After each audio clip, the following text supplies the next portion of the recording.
지난주에 로마서의 강의를 시작을 했습니다. 당대 최고의 문화, 최고의 문명, 당대 최고의 강성국이었던 로마에도 로마서가 필요했는가? 그런 얘기입니다. 오늘 이처럼 과학이 발달하고 평안하고 잘 사는 시대에도 로마서가 필요할까? 과연 종교가 필요하냐? 예수가 필요하냐? 이런 질문들을 하게 됩니다. 그제나 이제나 비슷하죠. 바울은 그럼에도 로마서가 필요하다고 생각했습니다. 왜냐하면 모든 사람이 죄로 인해 죽어가고 있다. 죄의 능력을 경고할 필요가 있었습니다. 모든 사람이 죄가 왕노릇하고 있었어. 멸망과 사망에 이르게 되었다. 죄가 얼마나 무서운가를 깨우칠 필요가 있었습니다. 두 번째, 죄보다 더 능력이 있는 것은 복음이다, 믿음이다, 십자가의 능력이다 라고 하는 것을 꼭 알리고 싶었습니다. 그 죄를 씻을 수 있는 게, 그 죄를 해결할 수 있는 것은 하나님이 주신 기준, 내가 무엇을 하는 것이 아니고 예수 그리스도가 하신 일을 믿는 것이 하나님 앞에 의로움이 된다고 하는 것, 그게 바로 이신칭이라고 하는 것을 바울은 알려줄 필요가 있었습니다. 믿음의 능력이라고 하는 것, 믿음으로써 구원받는다고 하는 것. 세 번째, 바울은 우리가 새로운 삶을 살 수 있을 것인가 라고 하는 데 대해서 죄 중에 살아가고 있지만 우리가 예수 그리스도로부터 돌감람나무인 우리가 접붙임을 받으면 그리스도와 연합해서 얼마든지 새로운 삶을 살 수 있다라고 하는 이 세 가지를 알릴 필요성을 가지고 로마서를 기록한 것입니다.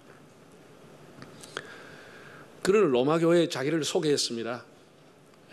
자기의 근사한 것을 가지고 전혀 자기를 모르는 교회, 자기의 대단한 지위를 가지고 소개를 한 것이 아니고 바울로스 둘로스 예수 그리스도, 바울은 종입니다. 예수라고 하는 사람의 종입니다. 이렇게 자기를 소개했습니다. 예수에게 스스로 묶인 사람, 매인 사람, 복음을 위해서 택정함을 받은 사람, 복음이라고 하는 용도를 위해서 쓰여져야 될 사람이다. 이렇게 자기를 로마 교회에 소개를 했습니다. 로마 교회와 바울은 거의 인연이 없었습니다.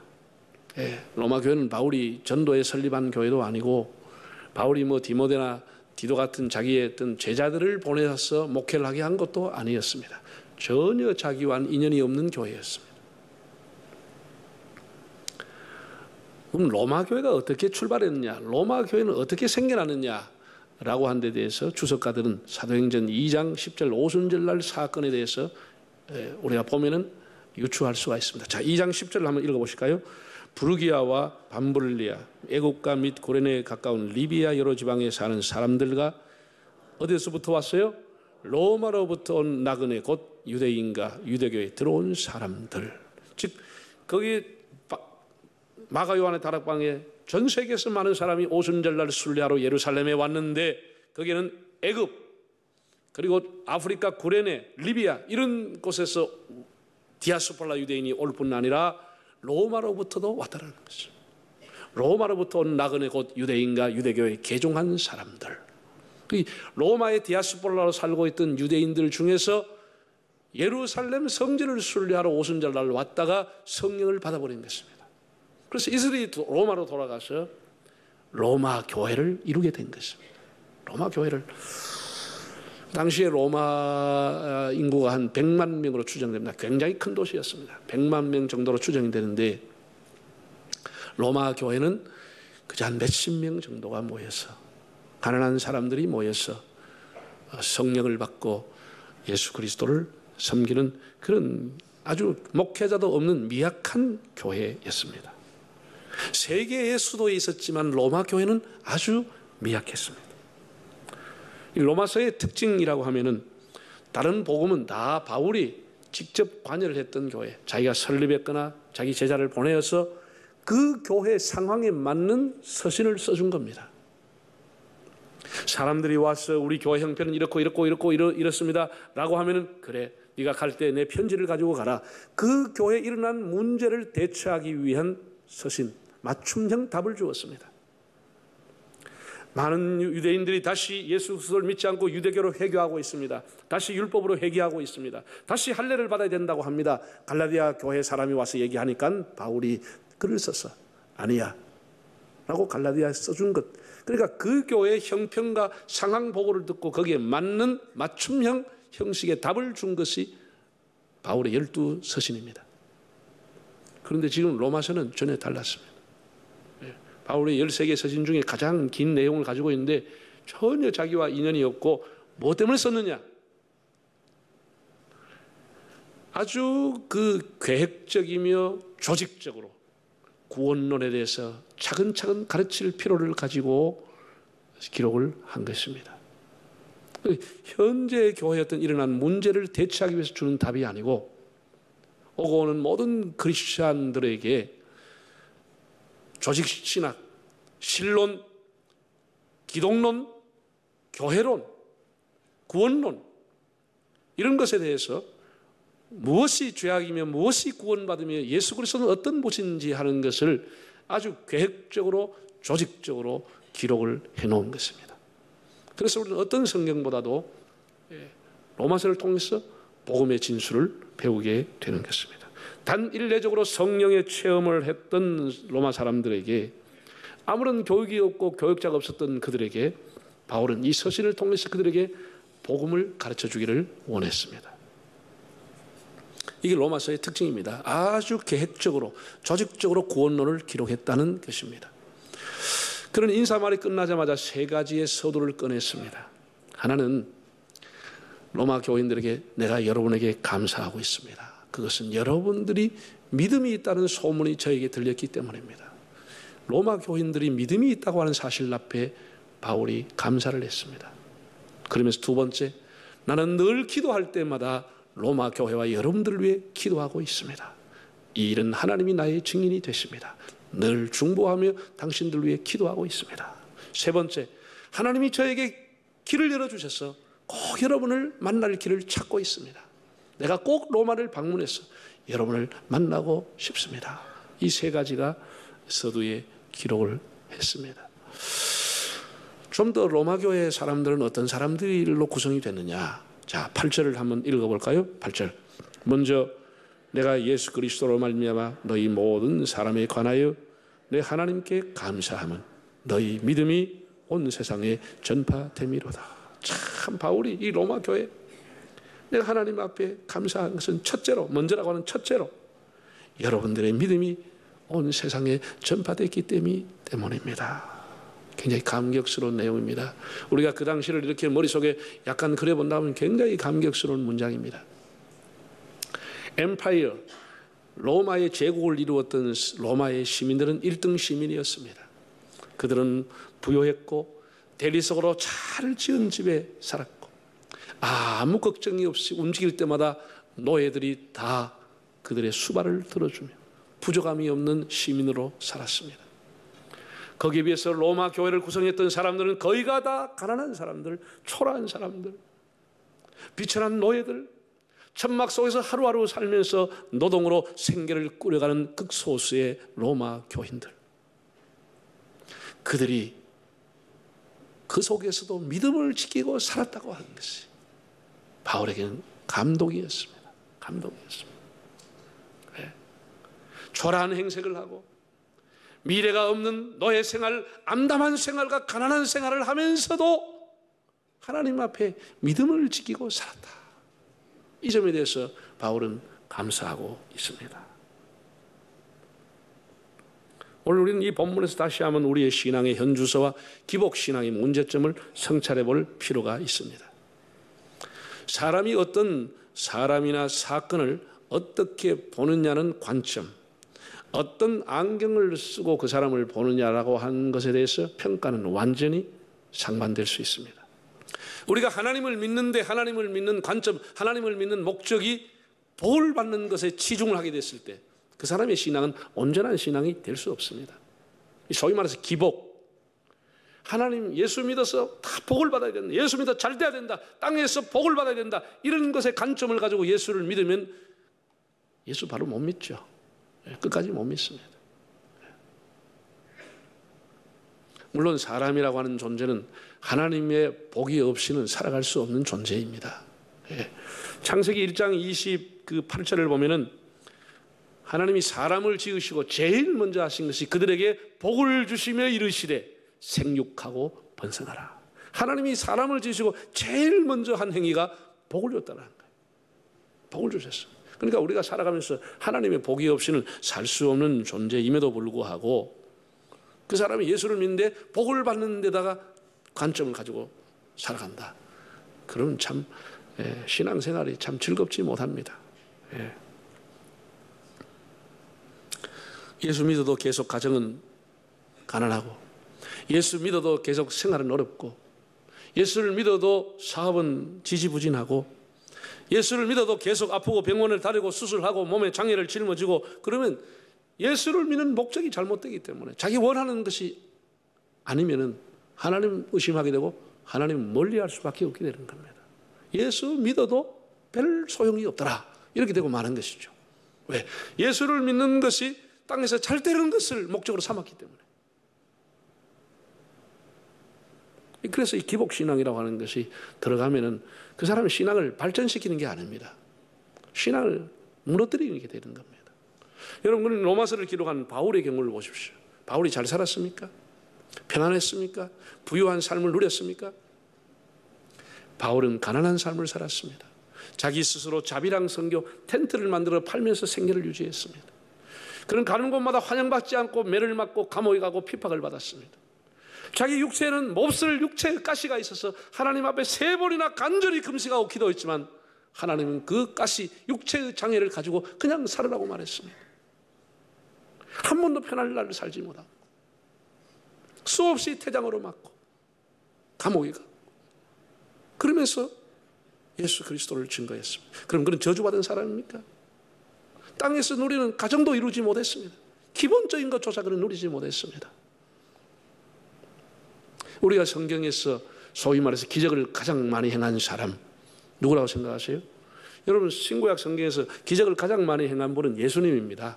예수님 외에 가장 많은 기적을 이룬 사람은 엘리사라는 사람입니다. 엘리사. 기도하면 쓴물도 단물이 되고 그냥 죽은 자도 살고 병자를 벌떡벌떡 일으키는 사람이 엘리사입니다. 대단한 사람입니다. 그 엘리야서 열왕기하 13장 14절을 보면 엘리야가 병들어 죽을 날이 다가오매. 엘리야도 병들어 죽었습니다. 그 수많은 사람 병을 고쳤던 엘리사 역시 자기 스스로 병이 들어 죽은 것입니다. 병든다고 하는 것은 자연스러운 일입니다. 예수 믿는다고 병에서 놓여지는 게 아닙니다. 그래서 우리가 이 기복신앙이라고 하는 관점을 가지고 신앙생활 하면 모든 것이 힘듭니다. 힘들어요, 여러분. 우리 예수 믿는 것은 하나님 앞에 영원히 구원받고 하나님의 나라와 의를 구하고 하나님을 사랑하고 이웃을 사랑하고 이 사회 속에 빛과 소금의 역할을 하면서 살아가기 위해서 예수를 믿는 겁니다. 그건 우리의 부요함과 전혀 상관이 없는 겁니다. 우리가 좋은 일이 있어서 주님을 따라가는 것이 아니고 내 앞길 멀고 험해도 주님을 따라가고 주님을 가까이 하는 것이 복이라고 하는 것을 우리가 다음 세대와 우리 자녀에게 분명히 예수 믿는 것은 이런 것이라고 하는 걸 가르쳐야 하는 것입니다. 예수 믿는 것이 땅에서 복을 받는 것으로 가르치면 여러분 자녀들 다 신앙생활 중간에 포기하게 되는 겁니다. 다 그만두게 되는 것이죠. 우리가 가는 길이 힘들고 어려워도 하나님을 믿고 살아가는 것. 너희는 불신앙인의 형통을 부러워하지 말라. 항상 여호와를 경외하라. 그리하면 네 장래가 있겠고 네 소망이 끊어지지 아니하리라. 응? 항상 하나님을 경외하고 하나님을 가까이 하는 그 자체가 우리의 해를 도리고 하나님 앞에 그게 자체가 복인 것이지, 자꾸 땅에서 잘 되는 것을 기복을 기다리고 바라보고 그래가지고 예수 믿어야 된다고 가르치면 그 아이들이 다 실망이 되는 것이죠. 세 번째 그가 가는 목적은 피차 뭐를 받기 위하여? 안위함을, 위로함을 받기 위해서 가고자 합니다. 이 말씀에 제가 굉장히 마음의 은혜가 됐습니다. 여러분, 바울은 사도입니다. 교회적으로 좀 우월성을 가지고 그 교회 편지를 쓰면서 내가 여러분을 위로해 주려고 가려고 합니다 라고 해도 아무 문제가 없습니다. 로마 교회를 위로하러 예루살렘에서 가는 겁니다. 그러나 그는 그렇게 표현하지 않았습니다. 나도 여러분에게 위로를 받고 싶습니다. 피차 내가 여러분을 위로해 드리고 여러분은 저를 위로해 주시고 그러기 위해서 제가 위로를 받고 싶어 가는 것입니다 라고 표현했습니다. 예. 이 말의 의미는 바울 자신도 가끔 좌절할 때가 있고, 자신도 핍박으로 풀이 죽을 때가 있고, 자기도 참 예수 믿어서 힘들 때가 있다. 나도 여러분에게 위로를 받고 싶습니다. 이렇게 표현한 것입니다. 여러분, 이 시대를 살아가는 사람이 위로가 필요 없는 사람이 없겠죠. 살아가면서 나는 사람의 도움이 필요 없어, 필요 없어, 이런 사람은 세계 최고로 교만한 사람입니다. 사람은 하나님의 도움뿐 아니라 사람의 도움도 필요로 하는 존재입니다. 우리가 성경에서 보면 갈멜산 꼭대기에서 기도해서 하늘에 불을 끌어내렸던 엘리야, 대단합니다. 예, 기도해서 하늘에 불이 내려와 그 번제를 다 태웠다고 그랬습니다. 그리고 그 450명 그 바알 선지자들 목을 밟고 치는 그런 어떤 동상들 보면은, 이야, 엘리야 정말 선망의 대상이고 대단합니다. 불의 사자, 소위 말해서 불의 종입니다. 근데 우리는 그게 마음에 와 닿는 게 아닙니다. 여러분, 엘리야 하면 뭐가 마음에 와 닿죠? 로뎀나무 아래에 쓸어서 죽기를 구하는 엘리야가 더 마음에 와 닿습니다. 왜? 우리의 처지와 그의 처지가 비슷하기 때문에, 우리도 늘 절망하기 때문에, 늘 좌절하기 때문에, 우리도 늘 낙심하기 때문에, 그때 와서 위로해 주신 하나님의 손길, 좌절한 자를 찾아와서 보듬어 주시는 하나님의 손길이 우리 마음에 더 와 닿습니다. 사람은 좌절하기 때문에. 지난 세기 최고의 설교가로 불리었던 설교 황제라는 별명을 얻었던 스폴전이라는 목사님이 있습니다. 그는 이렇게 말했습니다. 저는 개인적으로 절망의 계곡을 여러 번 통과했습니다. 그 최고의 설교가로 존경받았던 스폴전, 그의 설교를 듣기 위해서 영국의 메트로폴리탄이라고 하는 곳에 수많은 사람이 주일 되면 마차 소리에 그냥 내성과 번개 소리, 우레 소리보다 더 클 정도로 수많은 사람들이 마차를 타고 와서 그의 설교를 들으려 전국에서 모여왔습니다. 그러나 그 스폴전도 나는 절망의 계곡을 여러 번 통과했다고 고백을 했습니다. 바울도 고린도후서 1장 8절에 보면 얼마나 심한 핍박을 받았는지 살 소망이 끊어지고 사형 선고를 받은 줄 알았다라고 했습니다. 얼마나 힘들었으면 살 소망이 끊어지고 사형 선고를 받은 줄 알았다고 할 만큼 그는 정말 인생의 절망의 계곡을 지난 사람입니다. 그러기에 그는 나도 여러분에게 위로를 받고, 여러분도 그 어려움 속에 믿음을 지키고 살아가는데 제가 위로해드리고 싶습니다. 그래서 피차라고 하는 용어를 사용합니다. 피차 아니함을 받고자 합니다. 마지막으로 바울은 왜 로마를 가려고 했느냐. 한번 14절에서 16절을 보실까요? 헬라인이나 야만인이나 지혜 있는 자나 어리석은 자에게 다 내가 빚진 자라. 그러므로 나는 할 수 있는 대로 로마에 있는 너희에게도 뭐를 전하여 복음 전하기를 원하노라. 내가 복음을 부끄러워하지 아니하노니 이 복음은 모든 믿는 자에게 구원을 주시는 하나님의 능력이. 자, 그러니까 바울이 로마를 오고 싶은 네 번째 이유는 뭐냐? 여러분에게 복음을 전하고 싶습니다. 복음을 전하기 위해서, 복음의 도를 가르치기 위해서. 네 가지입니다. 첫째는 뭐라고요? 거의 모를 줄 알았어. 신령한 은사를 나누어 주기 위해서, 신령한 은혜를 나누자. 두 번째는 여러분의 신앙을 견고하게 해주기 위해서. 세 번째는 여러분하고 피차 위로를 받고 싶어서. 네 번째는 복음을 전하기 위해서. 이게 로마를 가는 목적입니다. 관광도 아니요, 스펙을 쌓기 위해서 가는 것도 아니요, 정치인 출세를 위해 가는 것도 아니었어. 우리가 빚진 자라고 한 이 말을 헬라를 찾아보니까 오페이레테스라는 단어로 나왔어. 오페이레테스라고 하는 것이 두 가지 뜻이 있더라고요. 두 가지 뜻이 있는데, 빚이라고 하는 게, 첫째는, 자, 제가 예를 들어 가지고 어떤 A라고 하는 사람에게 1,000만 원을 빌렸습니다. 그러면 빌리는 그날부터 저는 갚을 때까지 뭐가 돼요? 저는 빚진 자가 되는 겁니다. 빚진 자가 되죠. A한테는 늘 앞에 서면 작아지죠. 빌렸으니까. 갚을 때까지는 나는 빚쟁이가 됩니다. 빚진 자가 됩니다. 자, 여기는 첫 번째 해석입니다. 두 번째 해석은 이겁니다.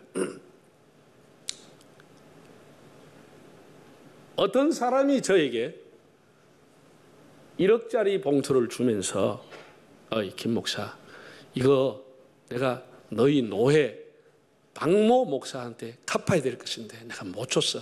내가 지금 시간도 없고 하니까 네가 꼭 만나면 이 1억을 전해줘라. 이해가 됩니까? 어떤 사람이 저에게 1억짜리 봉투를 맡겼습니다. 전해주라고. 꼭 나는 몸만 내가 시간이 없으니 꼭 갖다 줘라. 자, 그러면 제가 이 돈을 받아가지고 전달할 때까지는 제가 빚쟁이가 되는 겁니다. 제가 빚쟁이. 그 갚아주면 그날로부터 빚은 난 해결되는 겁니다. 할 일을 다 하기 때문에, 사명을 다 하기 때문에. 그 받는 순간 나는 빚쟁이가 돼. 이게 두 번째 해석입니다. 바울이 지금 말하고 있는 빚진 자라고 하는 것은 두 번째 말을 얘기하고 있는 겁니다.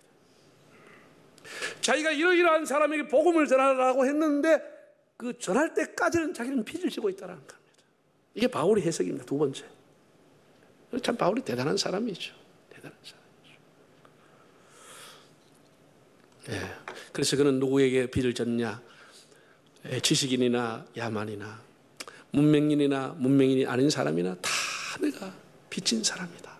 그 사람이 복음을 전해야 되는데 그 전하기까지는 나는 빚을 진 사람이다. 이렇게 얘기를 한 것입니다. 우리가 왜 전도하고 왜 선교사를 후원합니까?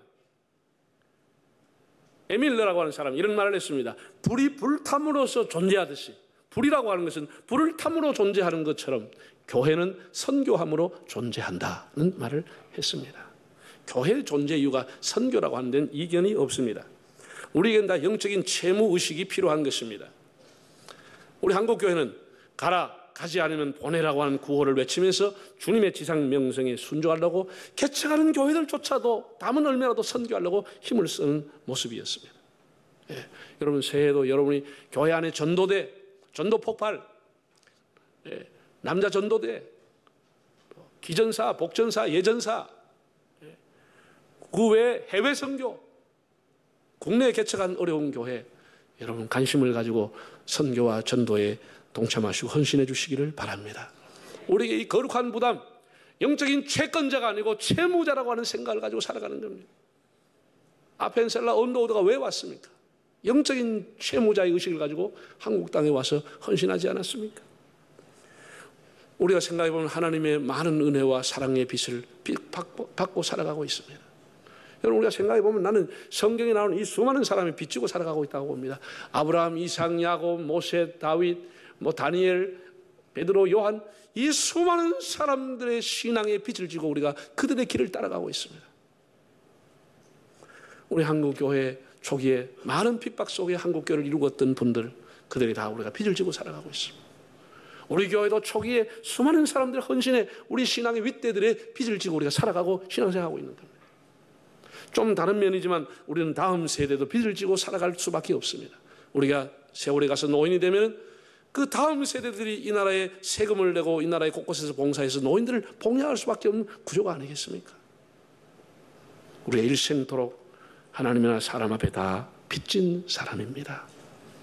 우리 그런 마음을 가지고, 그런 마음을 가지고, 우리가 특별히 복음에 빚진 자라는 그런 자각을 가지고 그렇게 살아가야 되겠습니다. 여러분, 우리가 원예배를 드리고 오늘 금년 들어 처음으로 원예배, 교구, 순예배를 우리가 드리게 됩니다. 드리면은 거기도 우리가 모여서 신령한 은혜를 나누고, 신령한 은혜를 그 사람들의 신앙을 견고하게 드리고 피차 위로를 받고 하나님의 복음을 서로 나누고, 그러기 위해서 우리가 순예배를 드리고 원예배를 드리지 않습니까? 여러분의 순환에도 이런 은혜가 있기를 바랍니다. 복음이라고 하는 것은 우리에게는 한쪽에는 능력이고 자산이지만 우리에게는 한쪽으로는 채무라고 하는 자각을 우리에게 주는 겁니다. 복음은 능력이요 부채인 것입니다. 기복신앙이 아니고 균형 잡힌 신앙으로 하나님의 나라와 의를 구하고 복음을 감사히 받고 복을 전할 사명을 가지고 헌신하는 저와 여러분이 될 수 있기를 바랍니다.